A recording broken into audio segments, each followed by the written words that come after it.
He's the leader of the Ethical Society in Philadelphia and Baltimore, humanist communities that try to honor the worth of every person, building ethical relationships and building social justice. He is the vice president of the National Leaders Council of the American Ethical Union. Hugh taught philosophy and history for 25 years and lives in Tacoma Park, Maryland. Hugh, we'd like to welcome you to the stage. Let's hear it for the musicians again. Thank you for coming.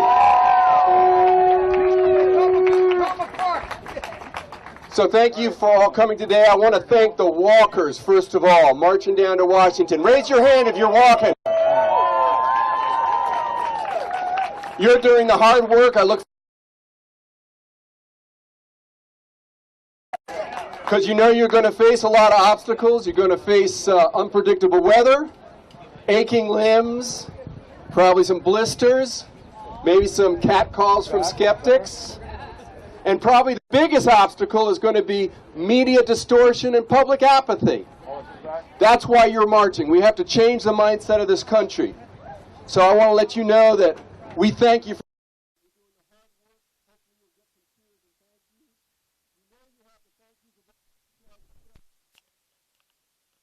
one is money, and the second one I can't remember what it is. Audio's back. It's always been money. Now the progressives pushed back against that. Teddy Roosevelt and others prohibited bankers from giving directly to candidates for national office. The 17th Amendment was passed, which handed back to the people the ability to vote for your senators, as opposed to corrupt legislatures that were easily bribed. But so often, power creeps back into things, taking back power, disguised as civic virtue and patriotism. In my lifetime, it was Watergate that taught me the importance of money in politics. The committee to re-elect the president, nicknamed CREEP, sucked up cash like there was no tomorrow. So we passed more reforms, and the Federal Elections Campaign Commission was created. But the day that that commission started to work, moneyed interests started to roll back those regulations. And it led to a case in the 70s of Buckley versus Vallejo, where the Supreme Court said that you can't stop spending money because money is speech. And that paved the way to the most anti-democratic ruling in the United States, Citizens United. Almost. No, you didn't get it. You didn't get it. That's why we need you marchers today. That's why we all have to support Democracy Spring. And we have to demand that Congress takes concrete steps to get money out of politics and ensure free and fair elections for all people, where every one of us has an equal voice. In the tradition of nonviolence, you are marching down to Washington to demand any number of legislative solutions to the problem of money in politics. Any sort. You can take your pick. You can pick Alabama's Representative Sewell's Voting Rights Amendment, empowering the Attorney General to put officials at polling places and monitor states that change their voting laws. Or you could pass Senator Sarbanes' Government by the People Act, which gives every voter $25 small contribution to counteract big money. Or Senator Durbin's Free Elections Act now, or Representative Deutsch's Democracy for All Act, which simply asks for reasonable limits on campaign spending. That's the minimum we can ask for. Or how about just letting state legislatures explain why corporations are not people? So who could be against government by the people, voting rights, democracy for all, and fair elections now? Well, we know the answer. People that have a little bit too much to lose.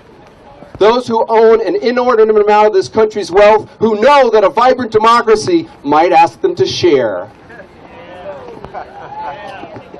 That's what democracy can do. It can ask people to share and demand that they treat the democracy like it was. So a real democracy with voting rights protection, campaign reform, anti-corruption measures, citizens' elections, constitutional amendment to overturn Citizens United might, just might, loosen the stranglehold on power in this. In a system where 95% of incumbents are re-elected, we have to hold our elected officials responsible for changing the system so true democracy comes back, right? Yes.